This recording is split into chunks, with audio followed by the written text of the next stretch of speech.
كلمة صاحب مبدأ معناه إن شخص أو مؤسسة عندها أسلوب معين أو عندها قناعة معينة بتلتزم بيها أيا كان تبعات الالتزام بيها هتكون إيه. بمعنى والله النهاردة الأسلوب ده أو القناعة دي في مصلحتي كشخص أو كمؤسسة، فتمام هلتزم بيها. والله حصل موقف التزامي بالمبدأ ده هيكون ضد مصلحتي، فأنا ملتزم بيه. هنا بيتقال كلمة صاحب مبدأ. أما لو أنا النهاردة برأي عشان مصلحتي معاه، بكرة بعكسه عشان مصلحتي بقت مع عكس الرأي ده، فأنا هنا اسمي شخص براجماتي أو شخص بيدور على مصلحته. ولما بتحصل بفجاجة بتتحول لأوصاف أخرى. لما بتحصل بفجاجة يعني في الأمور البسيطة ممكن تقول ده شخص براجماتي، يعني بيدور على مصلحة مؤسسته أو مصلحته الشخصية ويلتزم بيه. طب هل ده غلط؟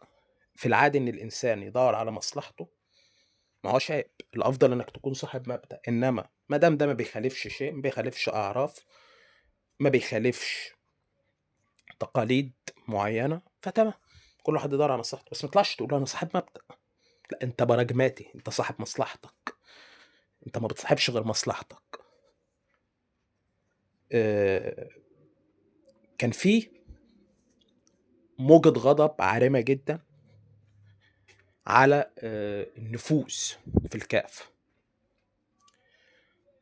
النهارده خرج خبر إن في تعاون ما بين الجهات المصرية في الكاف والجهات المغربية لزيادة عدد الأندية المشاركة في دوري الأبطال.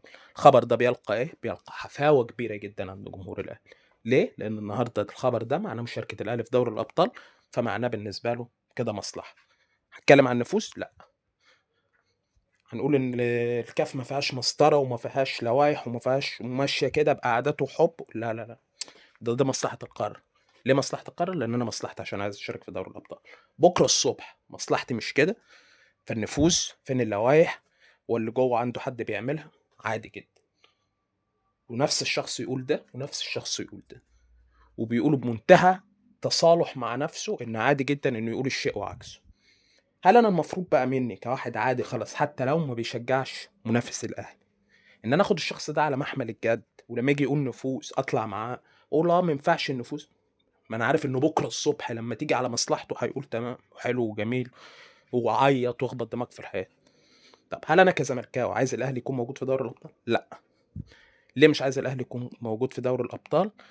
لان وجود الاهلي في دوري الابطال بيهدد فرص الزمالك انه ياخدها. ليه؟ عشان الاهلي جامد ومرعب وعشان انت بتخاف من الاهلي كفريق؟ لا، عشان اعتبارات اخرى كتير جدا، اخرها الدوري اللي قبل اللي الزمالك خده والاهلي خده.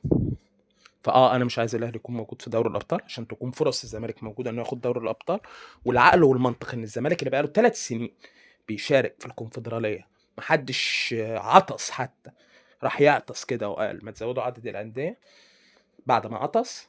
فما تجيش النهارده عشان الاهلي هيشارك في الكونفدراليه، فازاي الاهلي يشارك في الكونفدراليه؟ يلا زود عدد الانديه في دوري الابطال. وبالمناسبه اخر 5 سنين مرتين الاهلي بينهي تالت الدوري، اللي الزمالك بيتعاير انه 3 مرات شارك في الكونفدراليه.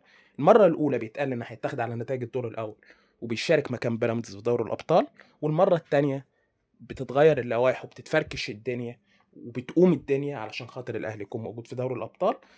فاخر 5 سنين لو الامور ماشيه زي ما بتمشي معاك كزمالك انت كنت هتشارك مرتين في الكونفدراليه.